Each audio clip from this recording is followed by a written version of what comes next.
wabarakatuh. Bagaimana kabarnya kalian semua? Alhamdulillah baik ya. Nah, sebelum pembelajaran pada siang hari ini dimulai, alangkah baiknya kita membaca doa terlebih dahulu agar apa yang Bapak sampaikan nantinya akan bermanfaat bagi kalian semua. Berdoa mulai. Berdoa selesai. Nah, kemarin kita sudah mempelajari mengenai sistem reproduksi. Nah, selanjutnya sekarang kita akan belajar mengenai penerapan pemberian ASI eksklusif dalam program keluarga berencana sebagai upaya dalam meningkatkan mutu sumber daya manusia. Nah, dalam pembelajaran ini Bapak harap kalian dapat menganalisis penerapan pemberian ASI eksklusif melalui keluarga berencana terhadap peningkatan kualitas sumber daya manusia. Dan Bapak harap kalian juga dapat menyajikan karya tulis tentang pentingnya penyiapan generasi terencana dalam meningkatkan mutu sumber daya manusia. Nah, sebelum masuk ke pembelajaran, Bapak ingin bertanya terlebih dahulu, apakah kalian semua sudah mengetahui tentang gambar ini? Ya, benar sekali. Ini merupakan gambar sensus penduduk Indonesia dari tahun 1961 sampai tahun 2020. Nah, tahukah kalian bahwasanya pertumbuhan penduduk dapat ditanggulangi oleh program keluarga berencana atau KB untuk menerapkan prinsip sistem reproduksi dalam meningkatkan sumber daya manusia. Alat kontrasepsi juga dapat menunda suatu kehamilan seseorang, dan terdapat banyak sekali jenis alat-alat kontrasepsi di era sekarang ini. ASI eksklusif adalah ASI yang sangat bagus kualitasnya untuk dikonsumsi oleh bayi pada waktu yang telah ditentukan. Nah, sebelum masuk ke inti pembelajaran, Bapak ingin bertanya terlebih dahulu, apakah ada yang tahu mengenai program keluarga berencana tersebut? Ya, benar sekali Mbak Iko. Jadi, program keluarga berencana tersebut merupakan suatu usaha untuk mengukur jumlah anak dan jarak kelahiran anak yang diinginkan. Maka dari itu, pemerintah merancang program ini atau cara untuk mencegah dan menunda kehamilan.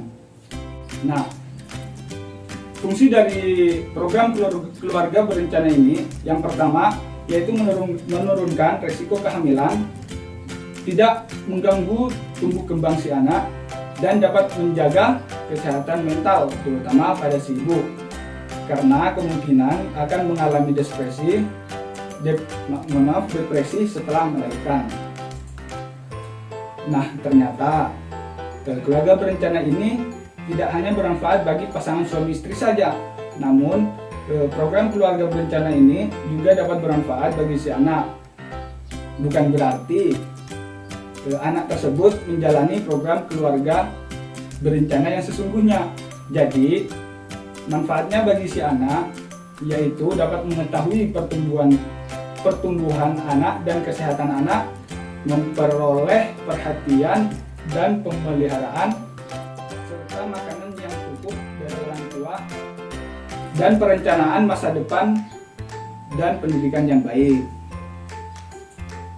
Nah, adapun tujuan dari keluarga berencana tersebut ialah untuk membentuk keluarga kecil sesuai dengan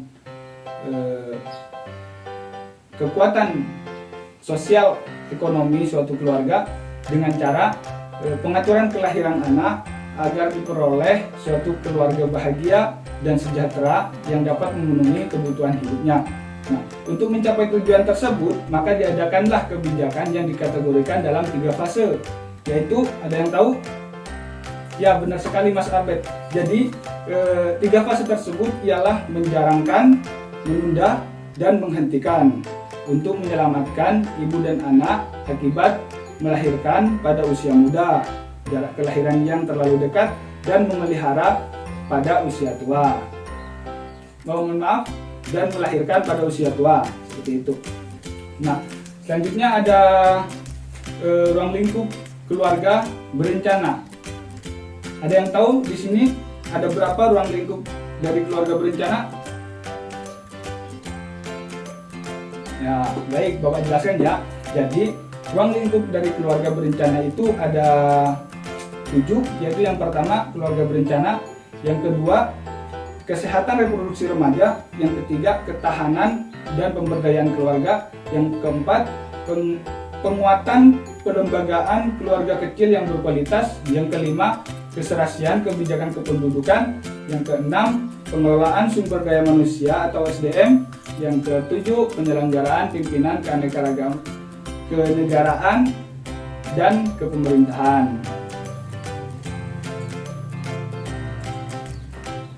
Nah, dalam proses menunda kehamilan itu dapat dilakukan melalui metode kontrasepsi, yaitu ada yang tahu apa itu kontrasepsi?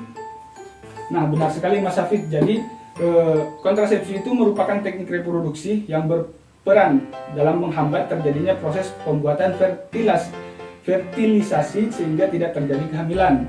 Nah, ada tiga metode kontrasepsi, yaitu yang pertama mencegah perkembangan atau pelepasan gamet dari gonad, yang kedua ada menjaga sperma dan sel telur agar tidak terpisah, yang keempat ada mencegah implantasi embrio. Nah, terdapat juga beberapa syarat kontrasepsi, yaitu yang pertama tidak menimbulkan efek samping yang mengganggu kesehatan, yang kedua cara kerja dapat diatur menurut keinginan, yang ketiga tidak menimbulkan gangguan pada waktu digunakan. Nah, jadi itu merupakan syarat dari kontrasepsi. Nah, ada macam-macam kontrasepsi, yaitu yang pertama kontrasepsi alami. Ada yang tahu apa kontrasepsi alami? Nah, jadi kontrasepsi alami itu dilakukan dengan metode kalender yang didasarkan pada suatu perhitungan yang diperoleh untuk mengidentifikasi hari subur. Nah, jadi jadi si ibu itu menandai kalender tersebut kapan dia itu mengalami kesuburannya. Yang kedua ada senggama terputus atau coitus interruptus. Nah, jadi senggama terputus itu ialah mengeluarkan si penis dari vagina sebelum terjadi ejakulasi. Nah, hal ini dilakukan apabila kedua pasangan tersebut bersedia untuk melakukan senggama terputus pada setiap pelaksananya. Nah, yang ketiga ada kontrasepsi kimiawi. Nah, kontrasepsi kimiawi ini misalnya menggunakan jelly, busa, krim, dan lain sebagainya yang dapat membunuh sperma. Nah, yang keempat ada shawar mekanis. Apa itu shawar mekanis? Nah, shawar mekanis ini adalah alat kontrasepsi yang dimasukkan ke dalam rahim wanita untuk mencegah pergerakan sperma sperma ke tuba fallopi. Nah, yang ketiga ada pencegahan ovulasi seperti menggunakan suntik KB atau pil KB dan lain sebagainya. Nah, yang kelima ada penghambat implantasi. Nah, jadi penghambat implantasi ini adalah alat kontrasepsi silastik bersih hormon jenis progesteron levonorgestrel yang ditanamkan di bawah kulit untuk mengurangi transportasi sperma. Seperti itu. Nah, ini Bapak ambilkan. Nah, jadi ini merupakan alat-alat kontrasepsi yang banyak digunakan di kalangan masyarakat. Nah, itu yang pertama ada suntik KB, yang kedua ada kalender yang tadi Bapak sebutkan, yang ketiga ada pil KB, terus ada kondom, ada diafragma, ada jelly, dan ada IUD atau intrauterine deficit. Seperti itu. Mungkin nanti bisa dibenarkan kembali apabila Bapak salah. Nah, selanjutnya coba kalian buka lembaran berikutnya. Nah, di situ ada ASI atau air susu ibu. Apakah kalian tahu apa itu ASI? Nah, benar sekali. Jadi ASI itu adalah cairan yang disekresikan oleh kelenjar payudara berupa makanan alami atau susu terbaik bernutrisi tinggi yang dapat diproduksi sejak masa kehamilan. Nah, biasanya dihasilkan setelah hamil tua atau setelah melahirkan. Nah, peran ASI tersebut ialah peran ASI bagi bayi itu ialah untuk menjaga kesehatan dan mempertahankan kelangsungan hidup si bayi. Selanjutnya di situ ada ASI eksklusif. Nah, ASI eksklusif ini merupakan pemberian ASI yang dilakukan hanya 6 bulan atau pada bayi tersebut berumur di bawah 4 tahun tanpa adanya air atau vitamin tambahan. Nah, ASI eksklusif ini merupakan salah satu cara untuk mencapai kesejahteraan pada si ibu dan si anak. Nah, kandungan dan komponen pada si ASI itu ada, yang pertama itu ada nutrien dan ada zat protektif. Coba nutrien pada ASI itu apa aja yang terdapat pada ASI tersebut? Nah, ya benar, nutrien yang terdapat pada ASI tersebut ada protein, ada lemak, ada vitamin, dan ada karbohidrat. Nah, zat protektifnya itu terdiri dari Lactobacillus bifidus dan komponen C3, C4, dan lactoferrin. Nah, manfaat ASI bagi bayi yaitu yang pertama itu melindungi anak dari serangan alergi, meningkatkan daya penglihatan dan kepandaian berbicara, serta membantu pertumbuhan rahang yang bagus. Nah, jadi ASI itu juga bermanfaat bagi si bayi itu dalam menciptakan atau ya dalam membantu pertumbuhan rahang pada si bayi tersebut. Nah, selain itu juga terdapat manfaat bagi si ibu. Yang pertama, mengurangi pendarahan setelah melahirkan, yang kedua mengurangi anemia, dan yang ketiga mengecilkan rahim. Nah, sebelum Bapak akhiri, mungkin dari teman-teman ada yang belum dimengerti atau ada yang ingin ditanyakan?